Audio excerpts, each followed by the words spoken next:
everybody, and welcome to episode 5 of So What's New in the Biscuit Tin. Hello, it is lovely to be back. I'm Jess. And I'm Sarah. And today we have a very special guest with us. We have Sarah Laws from My Handmade Wardrobe Patterns. Hello, Sarah. Hello. We are so excited to have you. I've collaborated with Sarah before and My Handmade Wardrobe Patterns. They are stunning patterns. They're brilliant. But Sarah also is here today to talk a little bit more about sewing patterns more generally, pattern drafting, some of those fit techniques, and maybe if we have time, as you know, we chat a little bit too much, but if we have time, we'd love to have a bit more of a chat as well about those indie patterns, those big four patterns, and sort of some of the common questions that come up. And then we will round off with a dilemma, and I've got a few fantastic ones queued up. Nice. Perfect. So before we start, Sarah, we always like to ask people what biscuit they are. Do you want to go first, or would you like us to go first? Are you ready for the question? Well, this is a really tricky one. I would say, like, what are those tins of the selection boxes? Is it Family Circle? Yes. I'm a Family Circle because I literally wear like 100 different hats. And I love it like that. The variety is definitely the spice of life. So if I was a biscuit, it would be a biscuit within that family circle. So depending on what hour of the day it is to which biscuit within the tin absolutely. you are. And it does depend what hour of the day it is, depending on what biscuit I'm eating as well, because I am very much a biscuit fiend. and you always have a place in this podcast. Sam and I are recording in the same room today, and I was going to buy biscuits and I forgot. So I'm really sorry. I'm still waiting for a Cornish fairy. I've never had one. Oh, well, come over. We'll record in person again, and I will bake you some. Do you even know what a Cornish fairy is, Sarah? Because I didn't just said. You know what I do? I think, is it like a shortbread kind of thing? It's like a gingery. Yeah, it's sort of shortbread, sort of cracked and ginger, and it's like yes, no, I do. I know about it from Bake Off. Yes, I think they had to make them once. I can't remember what series it was, but I'm going to find that now, because when Jess said that, I was like, yes, I can see it, but I can't picture what the biscuit looks like. They are. So my grandma made them all through my childhood. We used to make them with her, but it's proper like November bonfire night vibes for me. Are coming back with the dogs, and they're like there and warm and like. They're perfect. I will bring them. Are you Cornish fairing it today, or are you a different biscuit today? Do you know what? I think today that I am a Kit Kat, because yesterday I tried to give blood, and I emphasized tried because I was like, right, I'm going to do it. I have massive veins. My blood test takes seconds. So I was like, no problem. I didn't eat enough before I took my blood test. Right. So a couple of minutes in, they were like, oh no. And I was like, everything's gone a bit grey. And they were like, we're going to tip you backwards. And I had about 7 Kit Kats. And then I was like, so you sort of spiritually and emotionally still a Kit Kat. Still mainline the Kit Kats. I am going to do it again in the summer. But I'm under strict instructions to have lunch before I go. So you've broken your Kit Kat rule. You don't need to have them on a train. Yeah, I was like, I think it's times of duress, maybe. Yeah. I don't know. Yeah. You might need an emergency break glass with a Kit Kat behind I do, yeah. Can I tell you my personal relationship with Kit Kat? So Kit Kat Chunkies in particular. When I was working at Debenhams, I used to work ridiculous hours, and it's something that I've been talking to a friend about this week. It's just like, why did I put in so many hours? But I used to just literally survive on Kit Kat Chunkies, because that was the only thing that would ever come out of the vending machine. You'd put the money in and you'd press your numbers, and it would always be a Kit Kat Chunky, no matter what you went for. So during that part of my life, my 20s, Kit Kat Chunky for me. Yes, I was 90% Kit Kat Chunky. So I feel you, Jess. What I really want to know is, how long did it take you to be able to eat them again after that job? A long time, trust me, a long time. What biscuit are you, Sam? I think I'm back to being a chocolate chip today. Yeah, that's my general like comfort zone level of biscuit that I am. Is just a classic like Maryland chocolate chip. You know, soft bits, squish bits, hard bits. That's fair. Yeah. I think that's cool. And also, before we get onto everything, what's everyone sewing at the moment? What are you up to, Sarah? Well, I am not sewing anything big at the moment, but I'm doing lots of fixes. Ooh. So I've just started something which I'm naming Fix It Friday. Every Friday I pop onto Instagram for about half an hour and just fix something live and chat. Bit of back and forth, a few people asking questions and things like that, but mainly just me driveling on about what I've been doing during the week. I love these videos doing though. something. Yeah, and it's been really good for me because I'm not doing so much sewing at the moment because I've just got this new job that I'm working on. And it's very heavily computer based, and just to have that like every week, that time set to just do something really productive. Yeah. Because it's like fixing, isn't it, as well? Like it's getting near your sewing machine. I've done a similar video that will have come out. I'm going to try and do them more, where if I just do a Sunday sews on YouTube, I only get to talk about sewing. I don't get to do any sewing. So I've started doing a thing where I will just sew something simple that I need to sew and just talk. And it's almost real time because, as you said, you're just chatting as long as you do it. But they're really fun. And you actually get to do something rather than making content.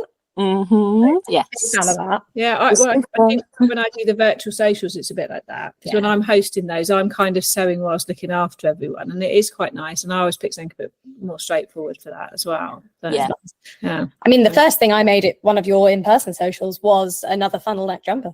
Oh yeah, I'm addicted. Honestly, I do have one of those on my list. I really need a new one because mine's so bobbly, it's ridiculous, and I'm like, this is embarrassing. I designed the pattern. I need to have a decent version of it. And Jess, in her usual style, knocked it up really quickly. I did. And then she had to get fabric off the swatch table and a pattern off the swatch table to keep herself busy. I'd never sewn in person before, and I was like, after about an hour, I was like, well, I'm done. I'm going to get another cup of tea. But would recommend, though, we'll put the pattern in the show notes. Yeah, it's one I was a tester pattern. for. Yeah. You had a go at it. Yeah, I did, yeah. Well, that was an accident. Yeah, but you do. I did that thing, with the net where you have to have right sides together to because I was chatting at the sewing social, I did it the wrong way around. But luckily, I mostly have variegated thread on my overlocker. Nice. So it was this beautiful variegated seam around this green neck. So I was like, I think I'm going to embrace it. And then everyone encouraged me to. So then I did visible seams on all of it. So it was the best possible outcome, I think, really. Yeah. And I kept it sleeveless, and it's a really nice, cool. Sort of like what we call in those, because tank tops make me think of t-shirt. Yeah. What do we? It is a tank top, isn't it? Yeah. American sweater vests. Yeah, sweater vest. That's what I was going to say. Sweater vest. That does, What are you saying at the moment? So I have nearly finished my pogo nip pullover by Friday Pattern Company, because I've taken part in the pogo knit party that Christine organised. Yes. So Christine on YouTube is Gemini Stitches, and on Instagram, and she thought she'd just get some of us together to sew a pogo nip, and before she knew it, it'd grown into something huge, with lots of bloggers and prizes. People were contacting her. She's going, I can't believe this. So when this episode comes out on the 28th of February, the following day, leap year day, is the reveal of all the pogo nips. So I'm so excited for this, because I'll be honest, I first heard of this and I was like, what in God's name is a pogo nip? Like what? It's a mountain range. I had to go look it up. And then I found the mountains and I was like, well, it can't be that. And then looked further and found that it looks like a gorgeous pattern. I'm excited to see everyone. It's quite different because there's a lot of jumper patterns out there, like we've got other patterns. And actually, it's going to make me do the welt pocket, which is on my Make 9. Someone's given me some advice about not using the super thick fabric. I'm going to use the rest on it. So it's great because it helped me tick off one of my Make 9s as well, because it'll be my first welt pocket. And also it's quite a different jumper. I think it's quite unisex as well. I don't know if we say that anymore, do we? Yeah, no, I think so. I think you can, because the Helen's Closet pullover is deliberately a unisex pattern, because I made one for Adam. I mean, anyone can wear anything. Yeah, let's be clear. I'm not genderizing things, but sometimes they're advertised in a certain gender, or they're designed to be like, they're not shaped to a bust or anything. And this one's clearly shaped, and so there's some nice ones out there, but it's going to be lovely to see on Instagram on the 29th all of the different kinds. So fantastic. By the time this episode comes out, fingers firmly crossed, I will have a full toile of my wedding dress. Exciting. Yes. Toile fabric has arrived. So I bought my actual fabric. And I had such a great time in the Goldhawk Road, guys. And you had a lovely time. It's such a nice time. Then my mum sketched my dress out for me. She was like, "You got to sketch it." I was like, "Mum, I can make, but I can't sketch." And she was like, "Everyone can sketch." I was like, "No, you can sketch because you're a costumier, so you can sketch."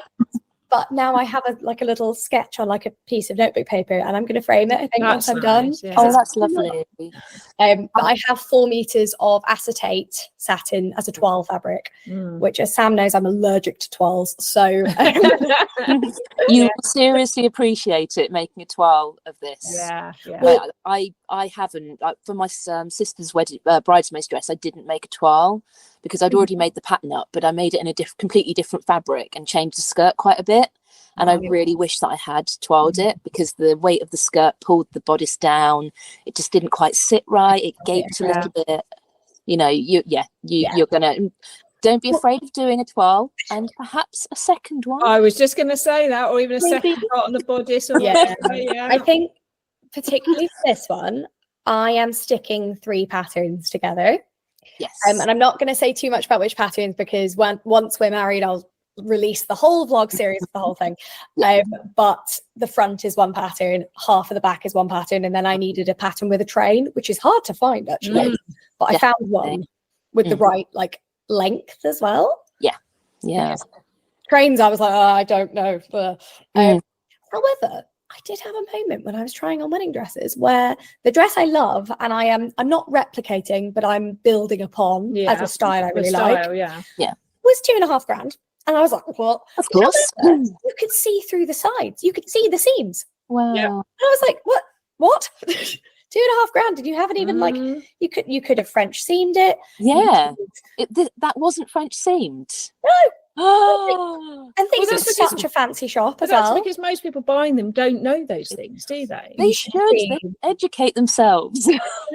Bless her, the girl who was doing it, obviously it was me, my sisters, and my mum, and we were all under firm instructions not to mention obviously that I'm making my dress. But there was a moment where my mum was like, well, if I'd done the seams, I was like, you wouldn't have done the seams because you don't know how to sew. Shush. She got round it. I'd be like, oh, many years ago, I was, as a costumier and everything. What's up? But it's funny that you should mention that kind of feeling, because I was talking to I'll hopefully get into it later. But I've just finished a retreat, pattern making retreat. And we had Deborah Drake from Sewing Bee come along as a special guest speaker in the evening.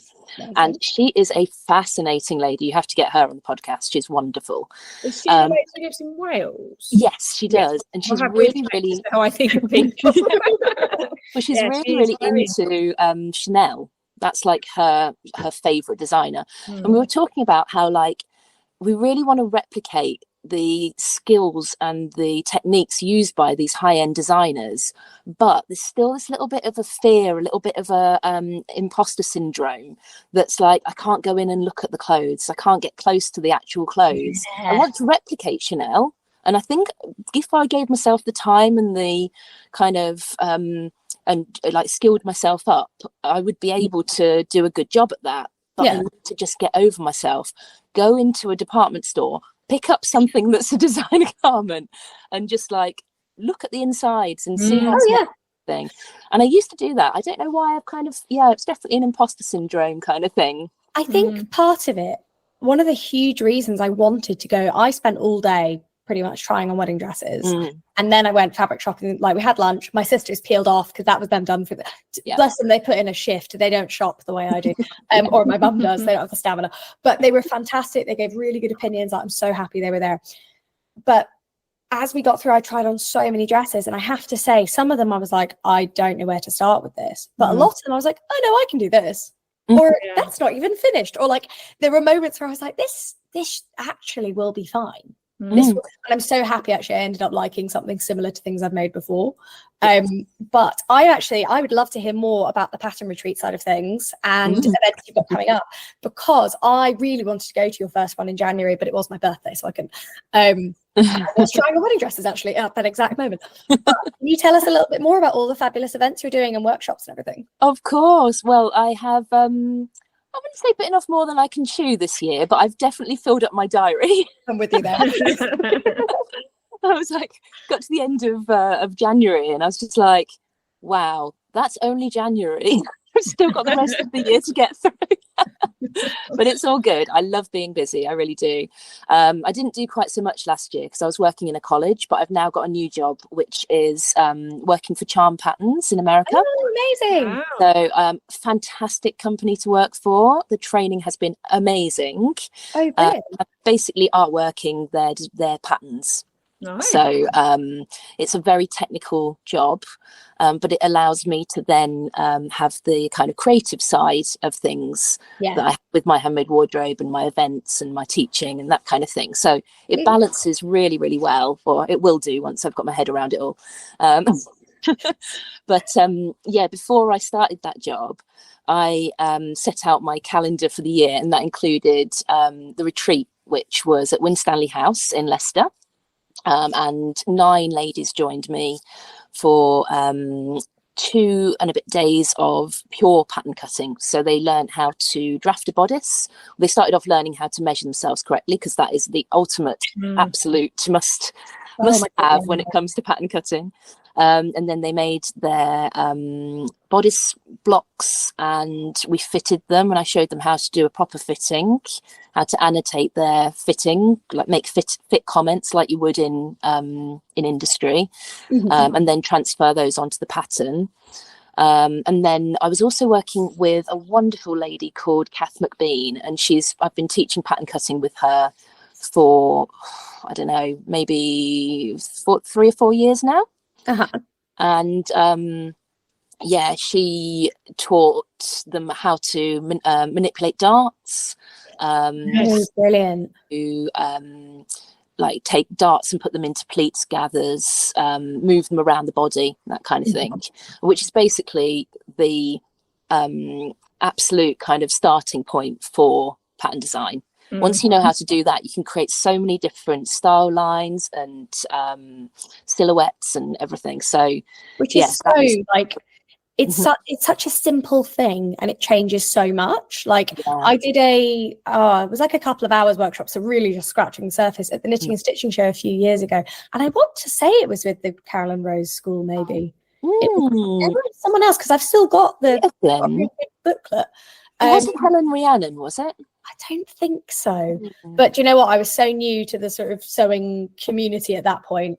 All I remember is suddenly being like, we were working at like half scale, so it was less terrifying.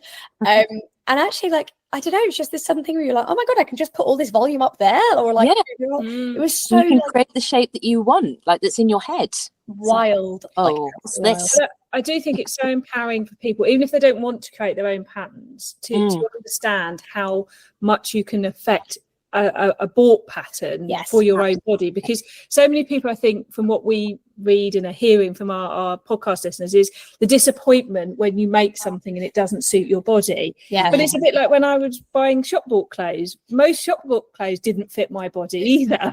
And and at that point you blamed the shop, or when I'm a petite and they don't sell petite clothes or whatever. But I think sometimes when we start out sewing, we think, okay, we've bought a pattern, I've measured myself, I've made the size, but yet it still doesn't fit my body. But that's because our bodies are all still unique. So I think like retreats like you did, just understanding that just adjusting a dart or something can suddenly make something fit your body that it wasn't fitting, and you can make it work for you is huge. Massive.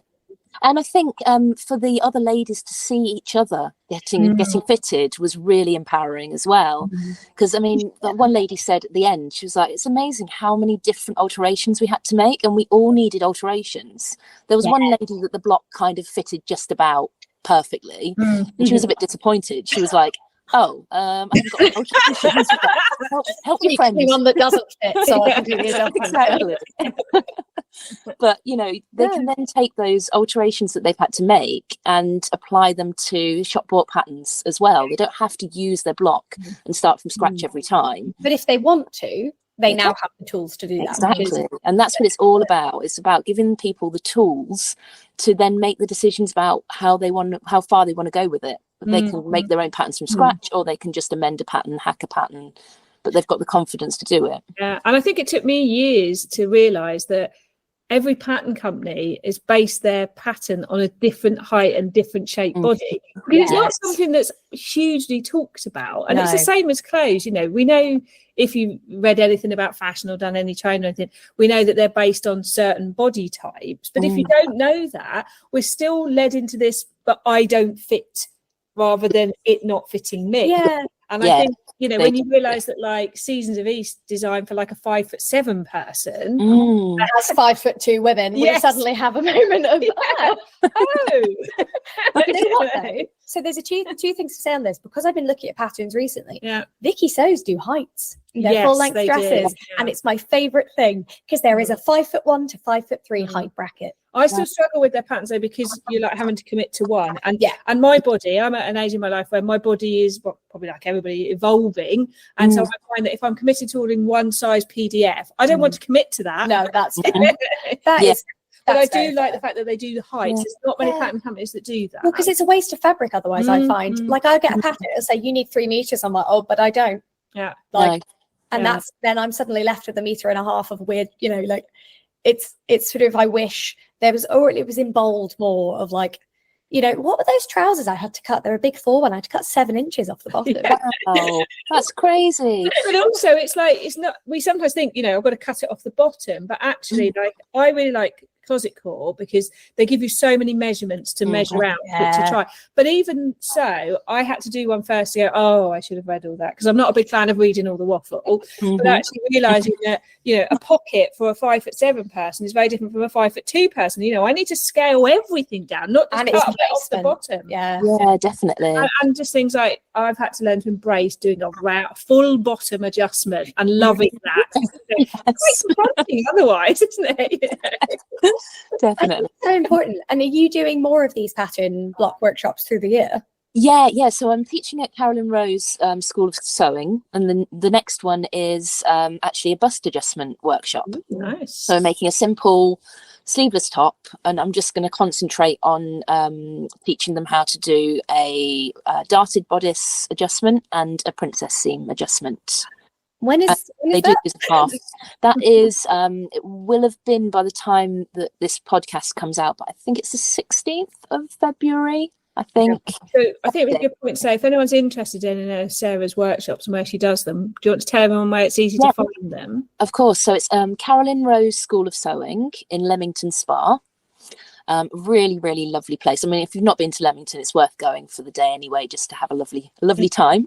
But her sewing school is really cute. It's proper like old school haberdashery fabric shop. Go, it's on our train line. I'm having a connection with someone that works there in one of our podcasts. Oh, yeah.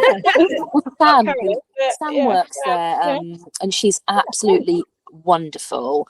And she's so for people who are keen, because we're finding that a lot of people listening are really keen to take things up, do they book through Carolyn Rose? Yes, so they book through her website. I tend to put most of my events on my website as well, on My Handmade Wardrobe. We'll put in the show notes for everybody. Yeah, so I'm getting better at actually updating that and putting on what I'm actually doing rather than just doing it.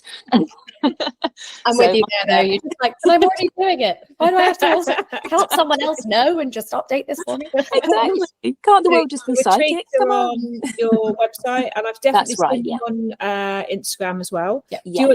So on Instagram, if people are looking to follow you, it's My Handmade Wardrobe, isn't it? At MHW Patterns or at My Handmade Wardrobe Patterns. Brilliant. Depends how lazy. We'll put them in the show notes. Sometimes people just like to have a quick look while they're listening. Exactly. Now, I know you and Sarah collab before, but obviously I'm just getting to know you. For people who don't know, like me, how did you start out designing patterns? Well, I studied fashion design at Westminster University, where Jess is also studying at the moment. And I then got a job as a trend designer for a trend agency, which was really interesting. Sorry, for anyone outside of the industry, what is a trend designer? I thought you'd never ask. Well, it was actually a colour trend agency, and they pretty much like advised the industry on what color trends, what colors were going to be trending.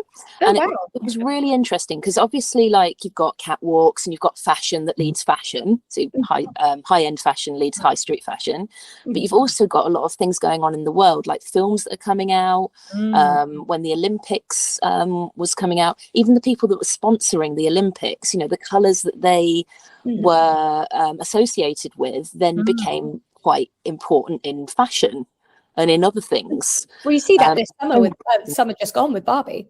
Yes, exactly. Who'd have thought we'd all be wearing candy pink for like 6 months? It's like, I mean, I'm embracing it still, but you know, but that's so cool. I didn't know that existed as like a job. It's a really, really interesting side of fashion, and it really played into my kind of psychology brain, because I'm fascinated about, like, why do people have the certain tastes that they have? Why do people feel connected with something 1 minute, and then like 6 months later it feels really like not their cup of tea anymore?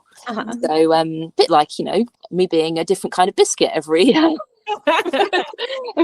or 3 times a day. It's quite interesting about places like Pinterest are now making predictions as well, because I saw they'd made like trend predictions for 2024.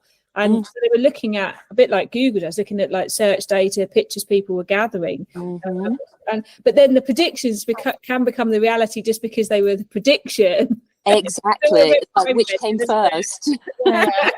So that's so cool. So you started there. Were you there for a while, or was that more of like So I was there for nearly 2 years, and then I got my dream job working in kidswear as a kidswear design assistant, actually, for Gap.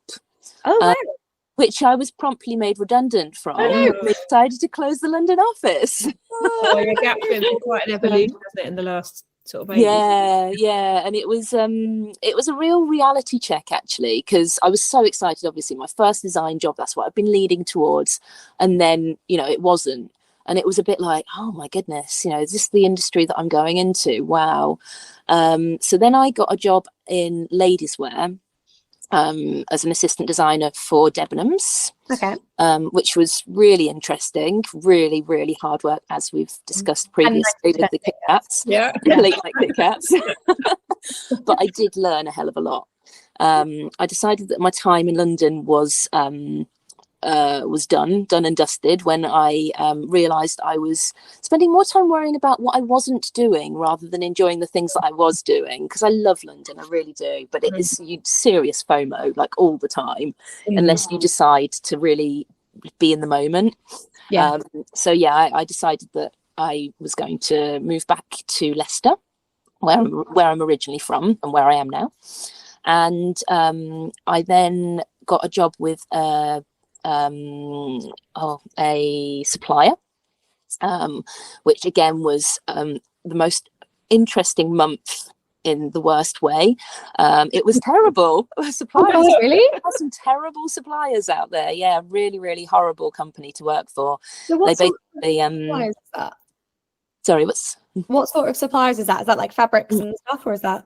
So it was when I say a supplier, I was designing for a company that then supplies a high street store or several high street stores. Right, okay. So a supplier would be somebody that, like, might design garments for somebody like ASOS, and then the buyers would go in and choose from a rail the designs that they want to move forward and make 10,000 of and sell for 50p or whatever. So that was, I'm really glad I did it, because it really, again, opened up my eyes to the fashion, the other side of the fashion industry. I then went to work for George and for Next. Oh, wow. So I worked for them as kidswear designers, as a kidswear designer for each of them. And again, really interesting. I got to go to Bangladesh and see all the factories and where everything was made, and how, you know, end of things was made in a really good way, actually. George, their ethical standards were fantastic. I was really impressed. That's so good. But they were definitely very high. I mean, of course, I was seeing the good side of things because it was an organised trip to show us how good things, could be. But yes, possibly skewed slightly, but still better than expected. Yeah. And then I was working at Next, and I started to feel really disconnected with the fashion industry through all the things that I'd seen. And I just I'd always been really, really excited by fashion and consumerism, like buying more and more new things all the time, got to have the latest, fashions and be on trend and everything. Mm-hmm. And I started teaching, I got a small group of people together, like a community group, to do some sewing, because when I moved back to Leicester, all my friends from university had all stayed down south mainly. I didn't really have any friends that were into sewing up in Leicester. Okay. Like, right, I need to create something. I can't find any groups, so I created a meetup group. And it was called Leicester's Crafty Ladies. The Facebook group is still going on Facebook. Oh, join it if you live in Leicester. Somebody else, yeah. Exactly. It's quite sweet because it's been taken on by somebody else, and they've basically kind of they're the admin for it now. And occasionally I check in, I'm like, oh, that's nice. Oh, so lovely. But yeah, I started teaching people because they. After me organising some things that we could do all together, like little embroidery group, and we did some like air dry clay and some flower arranging and stuff like that. And then people started to want to actually sew things using sewing machines.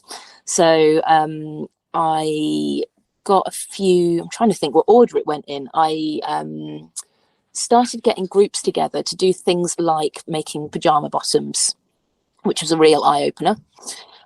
Because I seriously underestimated how much fabric everybody needed, and everybody ended up with pajama shorts instead of pajama bottoms. So that was a learning. But, the important bit for them to learn is really the topic, the length of the Exactly.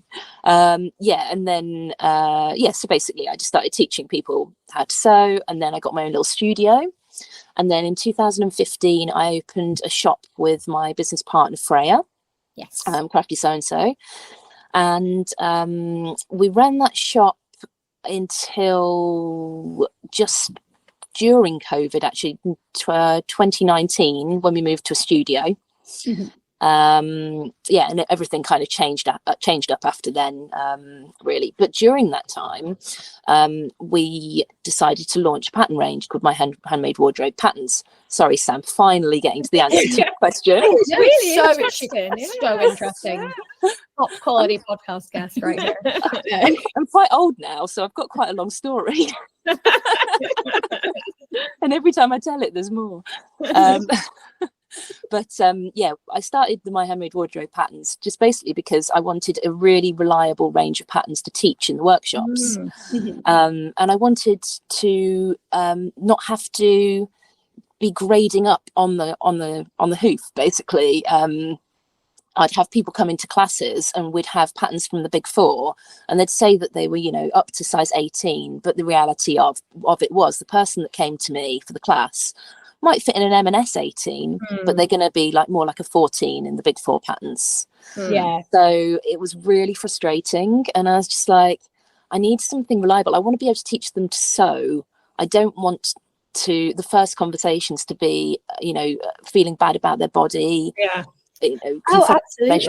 And things that they don't really want to be, they shouldn't have. That shouldn't be the first step in making clothes. No, it shouldn't. And a very intimate conversation for you to have as first part of sort of teaching someone. Yeah, definitely. And I've become better at having those conversations as well. I really do try and bring a kind of narrative of body neutrality. Yeah. I don't want people to come in and be like, well, I'm bigger than this person, or I have these fit issues, or, you know, I need to change this every time, or anything like that. Because it's really about, they're not issues, they're just requirements. Like, exactly. I need more room in the bus and less in the back. That's not a problem, it's just the shape I am. Exactly. I have more shaping in certain areas. Exactly. In the same way that one of my friends is 5'10" and I'm 5'2". Like, it's just how we are. Exactly. There's no body shame in that. You know, it's not. But there are patterns that definitely you can be a bit like. There is one pattern brand that I won't mention in which I am a size 12. But if I make the size 12, it's 3 sizes too big for me. But that's how it goes by my measurements. And then you get a bit unstuck because you go, am I the problem? What have I done? Am I? Where am I with this? And it would put you off using a pattern brand, just the same as it puts you off going to shop in certain stores if you find that, you know, one thing that people don't realise, and I find it's a bit of an epiphany moment when people come to my classes, is how important the vertical measurements are on the body. Because if you get those wrong, I always get people to take those first. Okay. So if you get those wrong, then everything is going to be in the wrong place. So if you get your high neck point, so your side of your shoulder point to your bust point wrong, well, then nothing is going to sit correctly. It's all going to be kind of a bit high, a bit low, and all your measurements around the body are going to be in the wrong place. So that's my top tip to take away today is do your vertical measurements and measure the pattern as well. Can I also ask a question about sizing generally, because you have the industry experience and you now create your own patterns? What is the sizing block for the industry? There isn't one, and that's the big problem. Every single high street retailer has its own block, has its own set of measurements. Okay. River Island has been shrinking for the last 10 years. Because fabric's getting more expensive. You know, they want to make it more I don't know. They don't want to charge more, but how do we cut costs? You know? Exactly. And then it's like crisps. There's less crisp in a pack now. Shrinkflation. That's it. Shrinkflation. But also, but then the fashion industry flip it by going, do you know what? Actually, you guys should just be skinnier. And then eat less crisps and and I'm like, no, I'm eating crisps and I'm just making my own clothes, all right? But even in some shops, you pick up the same size and they don't. It's even in the same shop, and that is the problem. So as I was saying about suppliers, so somewhere like Marks and Spencer's will have maybe 20 or 30, maybe more suppliers. So they have factories that they'll have an in-house design team at their head office, but they'll also have suppliers that have their own design teams. And some of the garments that they buy will be that those in their head office, their buyers buy, will be designed and sampled by the designers and seamstresses in the factory. So they might be using different blocks. They might have been given the measurements, but they might have made their blocks completely differently. With difference. Because it is like a huge thing. You see it in, I think we're so much more aware of it with sewing pattern companies because we're engaging with the base pattern. I'm going, oh, this doesn't work. Whereas when you try on something and you look, you go, oh, well, it doesn't really fit, but maybe it's the wrong size or whatever. You don't think about it the same way. Whereas when you're cutting it out, like someone messaged me after my slight debacle with the coat I was making, which it turns out a lot of people have. I feel so much better about this, the number of messages I've had. But someone messaged me and she was like, oh, I don't, why is the armhole, like I've cut it wrong? Why is the armhole different on this side to this side? And I was like, no, that's about make your shoulder move, so there should be more at the back because it's going further round, like it was a weird like 2-part sleeve. But when you start looking at things like that, you start going, oh, so there's a reason this is longer, or this is how it should fit. And then you look at ready to wear clothes and you're like, that's also why when I reach forward in my nice jumper, the rest of it comes with me, because because they haven't thought about it. And unfortunately there are a lot of there's not, in England, we're a bit unfortunate. We don't have that many good pattern cutting courses and colleges that do like really, really good pattern cutting. The focus tends to be on design. Whereas it's more glamorous, doesn't it? If you're trained in Italy, you are learning like every single thing that you need to know meticulously, like down to the millimeter. You'd be getting, you know, your measurements correct. It's just a different philosophy almost, isn't it? Yeah, definitely. I think it's about a cultural thing, though. You know, we live in this country in a now. So you know, design and, you know, and aspiration as a young person, we've lost that sense of kudos around being a skilled craftsperson. It's not that high. It's not like it used to be, where that was a really respected thing. But also, I would argue we haven't put as much money into apprenticeships and things, because I did an event last year for the Heritage Craft Association, and it was launching this list of basically 100 crafts that are actually on the threat list of like, it's like as a cellist, this one, and a ballerina, stained glass is on there, isn't it? Stained glass is on there. Cello and violin bows are on there because it's working with horsehair and stuff. Point shoes. There's like 2 people left who can make shoes in the UK. And it goes through, and it's even like fabric spinning and stuff. But so it goes back to, I remember when I was at secondary school, there was the sudden pressure on all schools to push everyone into doing A-levels because schools got more money. And I know now, because obviously I've been on the inside of that, that's true, to push people through A-levels and then on to uni, because then your school looks good because you can give your great results, and you can say where all your levers go. So there were the move from BTECs and all of that was around push and drive for money and kudos. Shame, because, you know, going into an apprenticeship and learning a skill from a person who can pass that skill on to you, once that skill's gone, it's gone. Well, my dad did an apprenticeship. He was a luthier, which again, very specialized, and so that then branched out into like carpentry and all sorts of stuff. I also think there is a shortage, though, of people like yourself, Sarah, who can actually teach these classes. Just because you can do it doesn't mean you can teach it. Well, the Warwick College, I think it's Warwick College, is always oversubscribed on their pattern cutting course. So we find quite a lot of people come to the Carolyn Rose course, because it's Leamington Spa is quite close to Warwick. So we're looking at how we can kind of fill in some of those gaps for people. And that's quite exciting, because what I love about teaching at Carolyn Rose is that all the people that come, and it is quite a lot of it's quite a wide age range, actually. They're just all really, really enthusiastic, and they've all got their own reasons for learning. I love that. Some of them want to make a block so that they can make their own dresses to fit them.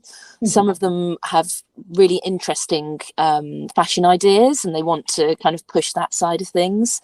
So yeah, it is. I think like doing the short courses is really, really useful. I would love to get involved with longer courses and, you know, more involved teaching. And that's kind of where I'm going with these retreats. But having worked in a college last year, it's not for me. That's fair. I mean, the university... I taught secondary students. Yes, that's where I was. It was secondary school, and it's just so restrictive. It really is. Like I really had to dumb down what I was teaching, and it was such a shame. Whereas it really depends on whether it's people who've elected to do it or whether it's just a whole class as well. Does make a because not far from where we are, there's BCA, which is something College of Agriculture. They are booked up for next year already on all of their apprentices, from animal care to mechanics to childcare to everything. So when you get it where people are selecting it, it's a completely different. But you're right, if you're teaching young people who are being told they've got to do it, it's no joy. Even like I'm teaching first year university students at the moment, and they just wander around. I do absolutely love people who want to learn later in life, because they really want to learn. You totally get like them engaged, and they're excited, and they just literally, I feel like a drained sponge. I feel like a wringed out cloth at the end of every class. I'm like, I have given you everything, every last drop. That's amazing. That. You know what? I'm going to be on one of your next because I'm desperate. Bring me out, Jess. Honestly, seriously, like I need help with sleeves, because I'm fine. I can do a full bust adjustment. I don't like doing them, but I can do them. But it's something about then adjusting arm size. Isn't going right in my brain, and I think that's the same for a lot of small backed, big boobs people, because suddenly you've gone, oh great, I've got all this extra space, but you don't need the extra at the back, so it's suddenly I put a lot of cheaty like back seams in that are not meant to be. You jersey just to avoid fitting. Yeah, that's true. But even with jersey, when it's big and billowing at the back, you're still going to fix it. So just cut it through the middle, stick it together. What would your? I'm aware the time. So what would your top tips be for fitting? So we've talked about vertical measurements. What would your top tips for people if they're worrying about fit of things? So bodices start at the shoulders. So as long as you've made sure you've measured your vertical measurements, you've made any alterations that you need to do for that. When you're actually fitting your garment, start fitting at the shoulders, and always check to see if the side seam is running straight down the side of the body. If it's not, unpick it, level that up and level your shoulders, and usually you'll find that will fix a lot of your issues. But it's not something that we think of doing. Even shoulders differ in their level of slope that they have. Absolutely, realizing and just knowing what kind of shape their shoulders has hugely takes the hang of everything. I've discovered this recently. I have a much more like slope, more, I don't know, I see much more of an angle than I thought I did. And this has become apparent in tailoring. We wear a lot of off the shoulder things these days. Like the jumper that I'm wearing now is off the shoulder, and that's just like we've got used to that kind of like slightly kind of more casual look. But when you wear something more fitted, it's like, oh, this isn't in the right place. There's something, or you can't tell what's off about it. Like the back flips, the back kind of hangs down, and it's cutting into your neck, and you're thinking, I don't know what's wrong. It just feels off. But usually shoulders. It is all for me as well. I find it's the classic. I've got better at this now. When I look at something, I go, "What's wrong?" I move my arms in all directions. It's something like if I'm reaching forward and suddenly I'm like, putting zombie arms, or if I'm reaching up and the whole thing's lifting by like, and I'm suddenly like, right, there's something. I need to learn actually what adjustment I need to make to stop it lifting when I reach up. Something's happening, like it's not fitting fully. I think there's a lot to be said for armholes as well, like getting your armhole tight enough, because we all want to be comfortable, obviously, and we don't want armholes cutting in. But if you have your armhole too low, it does actually restrict your range of movement if your sleeve and your bust is tight as well. If it's a fitted garment, starts pulling across the butt. It does, and then you're suddenly like, oh, I can't move as much as I want to. So I think as women, if we want to really dress the way that we want, we've got to be uncomfortable in some way, it seems. Do you know what? You've got to have your armhole cut in. Can I ask one final question? Yeah, of course. Why don't women have pockets? Is there an industrial? My gardeners have pockets. What does he need overnight to have pockets? Well, I could do a whole podcast along with my studio friend Claire on pockets. So basically, to keep it brief, pockets are a form of rebellion originally. So women used to sew pockets into their garments during the suffragette movement, and they'd hide pamphlets and suffragette paraphernalia and things like that to share with their friends. Oh my god, because it would be a separate pocket, wouldn't it? It wasn't attached to the skirt. Pockets are a feminist. They are. I mean, I knew they were banned during that period. Oh my god. So like everybody should put pockets in. Let's rebel with our pockets. Oh, absolutely. Because I think one of the joys of being able to make your own clothes is putting as many pockets in as possible. Definitely. Or putting them in the right height. But also there seem to be a lot of garments. I had one recently I got quite annoyed at, where I was like, if I have to self-draft the skirt, you've not even given me space to put pocket. Like, I was like, I'm paying £17 for this pattern, and really the only bit is designed up to my hip bones, and that's it. So I was like, you could have at least gone, if you want to put pockets, this is the markings for them. Yeah, just a bit of advice would be great. There should always be, I think, on a pattern, even if there isn't a pocket piece, just to say, if you want to put pockets in, this is where it's definitely. Yeah. Well, Sarah, thank you so much. I don't know time-wise if you can join us for our dilemma. I'm really sorry, I'm going to have to go. I could talk to you guys for days, literally. And if you ever have a slot on again, I'd love to come on. We'll be having you back. So remember to go and check out My Handmade Wardrobe Patterns and Crafty So-and-So. You can give them a follow as well. And also you can see Sarah at the Sewing for Pleasure show, where you will also see me. So more on that later. Oh, Jess, I loved talking to Sarah. Thank you for arranging that. It was great. So there's one thing that we didn't get a chance to talk to Sarah about, which was I see in a lot of the Facebook sewing groups, I belong to a lot of like sewing beginner groups, people who have started out sewing and they've bought a big 4 pattern and it goes wrong and they struggle and then they get really disheartened. So I fully get anybody out there listening who's a beginner, I think Jess and I have been through that stage, haven't we? I think so. Yeah, I definitely have thoughts on this, actually. Yeah. So do you want to share your thoughts? I do. I've been thinking about this. I never thought you wouldn't. This is the joys of this podcast. So I have 2 bits of sort of advice. One, the instructions on indie patterns are worlds, oceans better than big 4 patterns. What I would say, though, is that McCall's, for example, have a huge number of patterns and the sizing is all the same.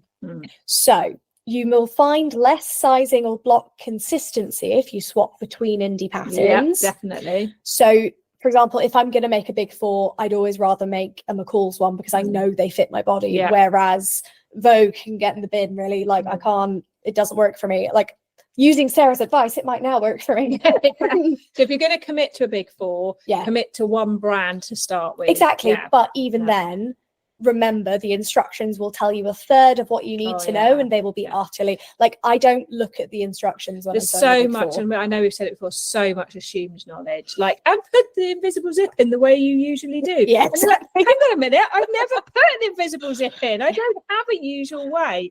So I think that goes back to like, go to an indie pattern. Yeah. Indie pattern instructions are fantastic and they put so much effort into them. Like, they're really impressive. But just that caveat that it's worth trying a few different ones to find a block you like. Definitely, yeah, because there's a lot of different indie patterns. So when we're talking about indie patterns, if you're not sure what we mean, obviously Sarah's My Handmade Wardrobe is an indie pattern. We mentioned Closet Core. We've got Friday Pattern Company, which I mentioned earlier. We've got True Bias, Helen's Closet. Yes. Tilly and the Buttons. Would we class Pattern Emporium? Is it indie? I think so. Yeah, I think so. I think it's indie enough. Yeah. So that look out for the ones where you can see the person behind the design of the pattern. That's really helpful because a lot of them will have Instagram accounts, etc., where you can actually see the person talking about the patterns. Oh, Notches. That's a really great pattern. Cashmerette. Yeah, I work with Cashmerette. Love them. Particularly shout out for Cashmerette. If you are smaller and have big boobs, or if you are straight into plus size, because Jenny from Cashmerette actually knows how to draft for a curvy body. Brilliant. And she's written 2 really good books on it as well. Like, I cannot recommend. Oh, yes, she's got Sewing the Curve. That's just come out, Sewing the Curve. And there's another one, I think is Ahead of the Curve or something. Yeah. It came out a couple of years ago. But I was an ambassador for Cashmerette Club for a while. And we haven't mentioned Size Me Sewing. Oh my God, of course, Size Me Sewing. So if you don't know Donna from Size Me Sewing, absolutely fantastic. I have pattern tested for her for years. But Donna is also doing a new Tammy Handmade. Yes. Oh my God, I'm forgetting all of my friends, guys. This is awful. We'll put a load of these in the show. Holly Dennett as well. She's got new patterns coming out. We will put a load of these in the show notes. Sorry if we miss you out. If you are an indie pattern company and you're listening and you're going, you've left us out, tell us. We'll put you in the show notes. We'll also mention you in another. Also, particularly if you're a friend of mine and I forgot you made patterns, I'm really sorry.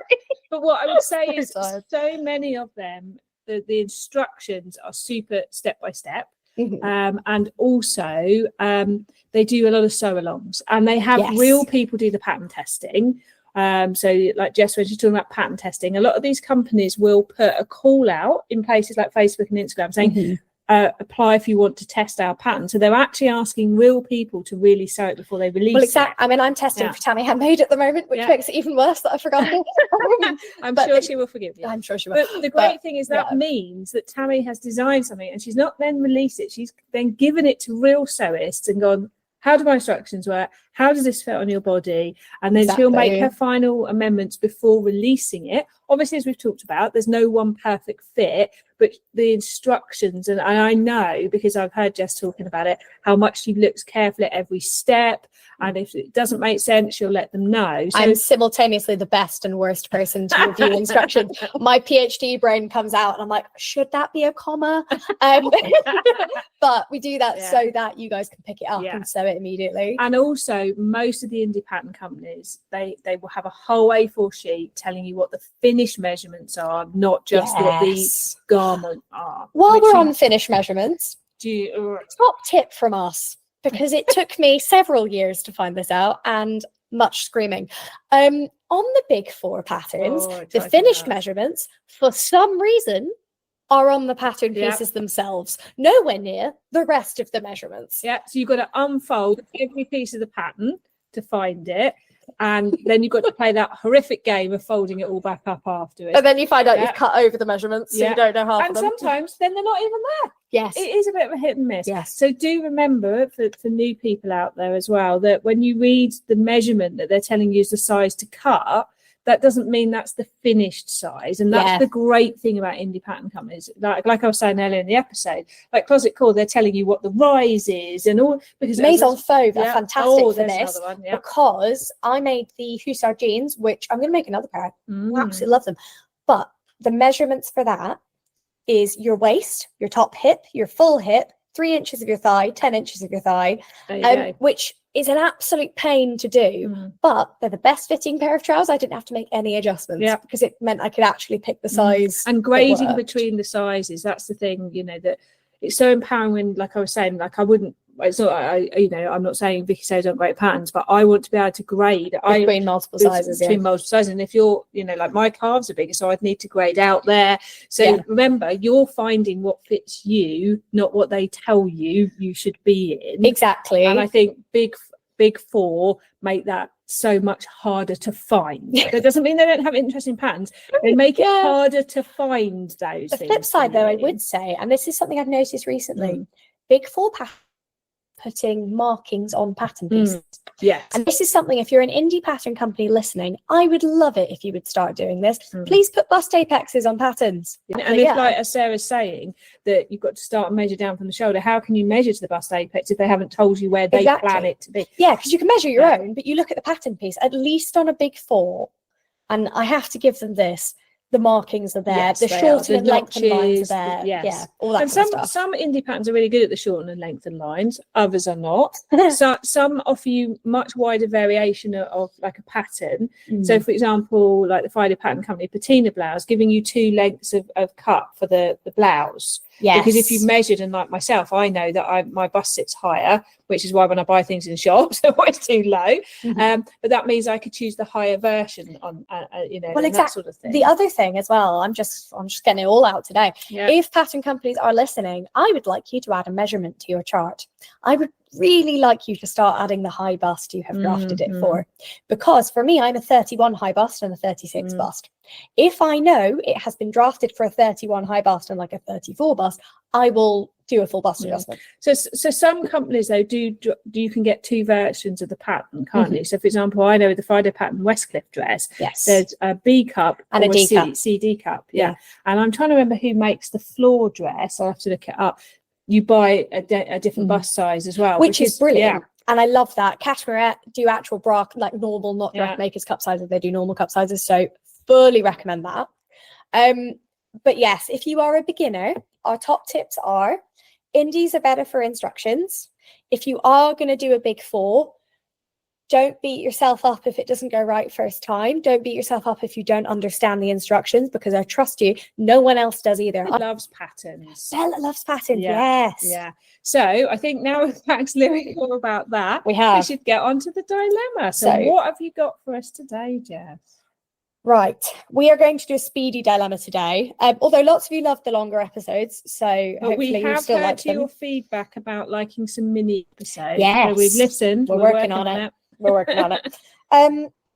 So lots of you after Yvette's episode have been saying that you also hate it when people think it's their right to ask you to make them stuff. Yeah. So we refer you to the episode with Yvette. Give it a listen. And if you've heard the first bit, do hang in to the last 20 minutes, because there's a whole 20 minutes about how to turn people down. Okay, so we have got, don't you think it's annoying when pattern companies offer jackets when they are unlined, and then they make you pay either for the lining separately or don't produce the lining? So this person has said specifically, I feel like I don't know what I'm doing enough to line it, but it also feels like the jacket's too thin without lining. So that's their dilemma, I guess. There is, do they line it or have a go and possibly ruin something if they don't know how to line it? Or, well, I have a top tip for this person, actually, because I lined a jacket recently that wasn't lined. If it has facings, then you're fine. Because what you can do is cut the same pieces out of the fabric, out of your lining fabric as you have as your main fabric, trim a little off so that they fit just inside the facing line with a seam allowance, and then you have a lining. So linings aren't too difficult. So I think Friday Pattern Company do a tutorial on how to add a lining. They do for the Ilford. Now, I know this came about because of a certain pattern release from Tilly and the Buttons. I was going to say there are several companies that make you pay extra for add-ons. Yes. Now, I don't know how I feel about it, because in one way I feel, well, I've paid you for the pattern, surely you owe me the Especially pattern. if you've paid like 17, 20 quid for a pattern. But then at the other time, I recognise that these are small businesses who are paying in the UK, paying people wages in the UK, who I want to support. So I find it quite conflicting. It is difficult. Now, but if you're just paying for one pattern and you're not going to get the extras, it does feel, particularly when I was just talking about Notches. I don't know if you've seen their patterns, but I think they're a company based in the Netherlands. I've seen some of them. When you buy one of the patterns, you are getting about 20 different variations, including all the pieces to make those variations. Right, okay. So it's hard. Pattern designing is incredibly time consuming, and I haven't even tried yet, but I'm looking at people who do it and respecting the work that they do. But I do think that with a jacket, to not get a lining. This for me is where the line is. If you are creating an add-on that substantially changes the original garment, crack on, charge for it, fine. Do I approve of making you pay for an add-on when it's realistically just lengthening a skirt? No, and that makes me actively angry. Or you're adding a tier to something. It's just another rectangle that So where does a lining fall in that for you? So for me, a lining is part of the garment. It's a jacket. There should be an option for a lining. Now, even if that is, if you would like to line it, here is an extra line on the pattern piece that you can trace. It doesn't have to be separate. Here's a video to show you how to do it. We're not going to send you any more pieces. You're not going to have to how to do it. But here's a video. For me, a jacket should, if it is a jacket that should be lined, like less of a cardigan, more of an actual jacket. Where do denim type jackets fit in that though? Because that's one of the patterns, isn't it, that might have provoked this? I think it does, and I think with denim jackets, I would be of the opinion of an extra line on the pattern. I'd be in what Friday Pattern Company did with the Ilford.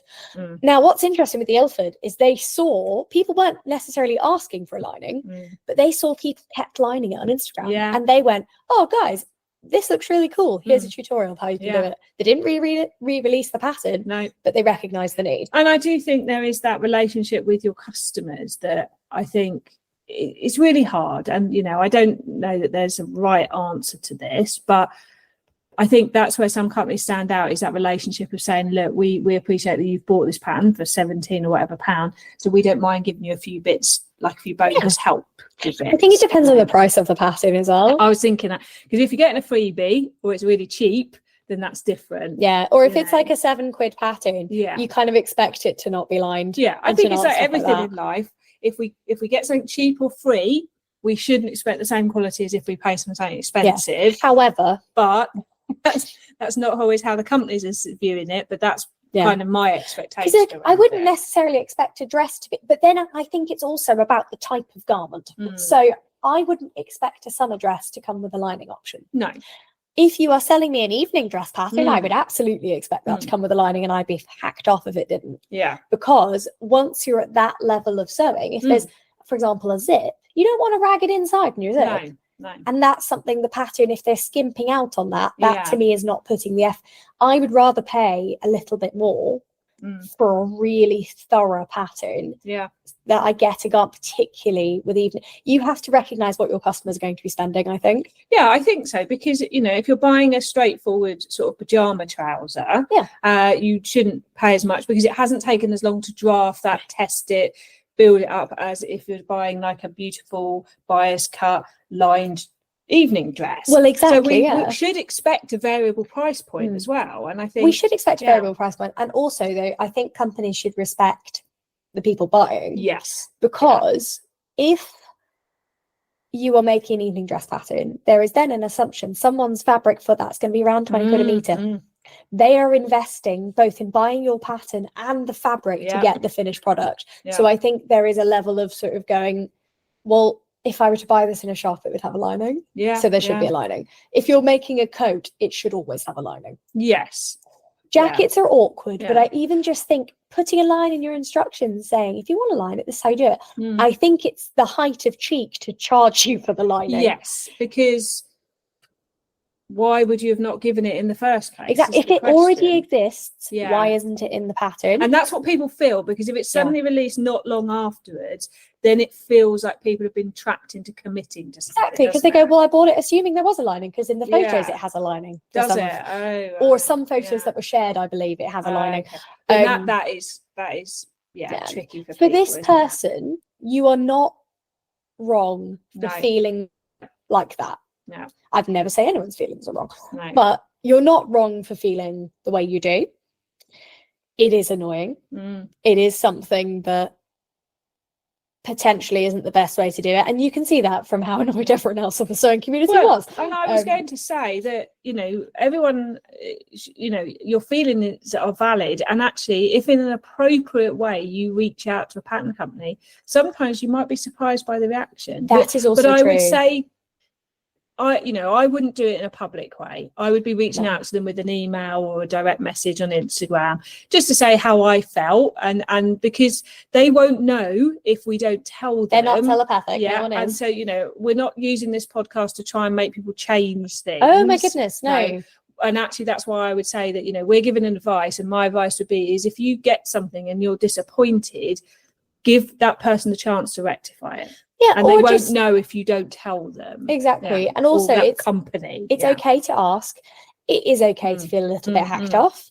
Because the thing is that the change might be they advertise it more clearly. Yes, exactly. And that, we never underestimate the change that you might or could make by reaching out to a company and saying, actually, I just want you to know that this was a bit of a shock, or this was a bit of a disappointment, because it happened, didn't it, with a reaction to some photographs on that. Yes, it did. And actually, people reaching out were then able to help people to think differently. And I know that I was following someone who'd bought a pattern, and it was something like not made by grandmas or something like that. Yes, this was the whole sew over 50 thing, wasn't it? I think they shared it maybe. So, but the person went directly to them and emailed them. Yes, they did. Now they then shared the response, because it was actually a really heartfelt response. I remember this. It was really good, because the pattern company, I don't think, realised the impact of what they'd written. They didn't realise what they were trying to do was get a wider demographic to sew.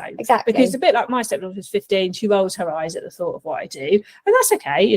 I feel like I failed a bit there, but that's So I give her a couple of years. But we don't want the younger generation to feel that sewing is for everyone else. And I know you're sat there going, well, that's not true for me, but that's what they were trying to do. It's absolutely. But then they accidentally offended a different generation. Well, I think as well, it's the message should be sewing is ageless. Yes, and that might have been a better message. I think so. But they wouldn't have known they'd upset people unless, like, this person emailed them and said, do you realise this has made me feel X, Y, and Z? Yeah, exactly. And so I think, direct contact, and that's one of the great things about these small independent businesses. It's much easier to have direct contact with the people who are making the difference. It is. Just remember, if you are messaging, my top tip when you're messaging anyone about anything you're annoyed about, write it out Don't write it in the message app, write it in your notes. Yeah. Put it down, go get a cup of tea, take a minute, come back, reread it. Don't write it at 1 o'clock. No, don't write it the next, or do, but review the next morning. I've been on the receiving end of many a 1 o'clock email. Oh, I my wish God. that after a certain time at night, the email providers would pop up and say, "Are you sure you want to send this like now?" the paper clip. Yeah. Or would you like to read this again in the morning? Your message has a surprising number of expletives and misspellings. Would you like to do it again tomorrow? Yeah. Or I'm sure in the cold light of day, you might change your phrasing. Editing is now locked until you're sober, you know. I love it. You know, when we are riled up, and we have a right to be riled up, you know, Oh, yeah. we just want to take a breath. I'm known in my job as the person who can write the diplomatic email. I get friends of mine to check mine. Dear. Because the thing is, I can be very diplomatic, but it's quite a lot of, like, I know my audience in terms of, like, I would always be very diplomatic with a client, but I always struggled with people in the same role as me. I'd be like, I used to really struggle when I was very busy and someone would come over and ask me an irrelevant question, and every bit of my brain wanted to be like, what possible reason do you have for doing this? Are you okay? Are you not busy enough? But what I started doing was just going, we can pick this up tomorrow, and then going and standing in a fire escape and go, but you know, it's what you need. So for this person, if it's bothering you, reach out and ask about it. If you're just a bit annoyed, then it's something that, you know, you don't have to use the pattern either. You can de-stash it. It's fine. You can go fling it into outer darkness and never look at it again. Probably snap it up from you, you know, or you can just tell them it doesn't have a lining. Or bring it to my swaps table. Yes, exactly. Yeah. Now, we've had a fabulous time this week, and we've recorded in person, which has been lovely. And I think we should do this more. Yeah. It's good fun. So remember to follow us on Instagram at So What's New Pod, to rate and subscribe to the pod if you like it. The ratings make such a big difference in helping new people discover us. And leaving comments and things. We love it. We do. And because share us with otherwise Sewing Pals. we're talking out into the ether. And when you leave comments, it helps us to know how you feel about it. And also, don't forget, in the show notes, there is a link to the Facebook page where you will find the detailed show notes, links to everything. Yes. So also join the Facebook group. If you want to, please do. All the deets are in there for anything. We have people asking about podcast recommendations. We're more than happy to respond, to offer other ideas. So in the details of the pod, you'll find the links that you need. And if we forget, so if, like, one of the pod questions we got was about a podcast, I mentioned in passing a specific episode, and I suddenly went, oh yeah, I did do that, and then linked it. So if we miss anything, we're only human. Let us know. Just ask us, we'll answer. Fabulous. So until next time, thank you so much for listening. And we will see you next week for some So Yellow for Endo chat. Oh yeah, no, not next week, the week after. We'll 2 see weeks time. Yes, we will see you next time for some So Yellow for Endo chat. Thank you so much for watching, guys. Bye.